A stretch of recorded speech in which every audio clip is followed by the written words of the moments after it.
কৃষ্ণ সকলোকে মোৰ অন্য এটা ভিডিঅ'লৈ স্বাগতম জনাইছোঁ। আৰু আমি দুদিনমান আগতে গৈছিলোঁ নৰুৱা থান। আপোনালোকে নিশ্চয় নামটো শুনিছেই। আৰু কোনে কোনে নৰুৱা থানত আহিছে আগতে সকলোৱে মোৰ ভিডিঅ'টোৰ তলত কমেণ্ট এটা কৰিব।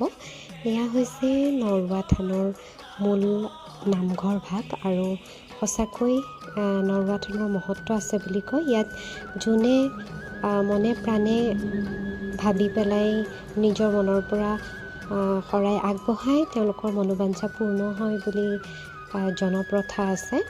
আৰু আমিও গৈছিলোঁ।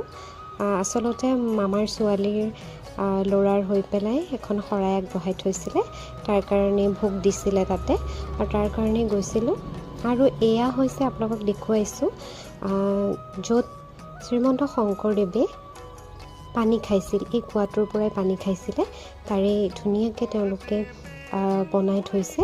আৰু এইফালে মামাই ধুনীয়াকৈ ভোগ বনোৱাত ব্যস্ত হৈ আছে। খিচিৰি ভাজি বনাইছে সকলো ৰাইজ গোপিনীৰ বাবে আমাৰ লগত যোৱা। আৰু সঁচাই খিচিৰিকণ খুব সুন্দৰ হৈছিল। আচলতে এনেকুৱা থানৰ বা মন্দিৰৰ খিচিৰি খাই মই এনেও ভাল পাওঁ, খুবেই বেছি প্ৰিয় মোৰ। আপোনালোকে কোনে কোনে বাৰু খিচিৰি খাই ভাল পায় দেই, নামঘৰ বা ভোগৰ খিচিৰি, সকলোৱে কমেণ্ট কৰি জনাব। আৰু এয়া মানুহজন আৰু মই ধুনীয়াকৈ খাই বৈ উঠি ৰৈ আছোঁ। আৰু এয়া ভাগিনক কোলাত লৈ আছে মোমায়েকে। বাকী আজি ভিডিঅ'টো ইমান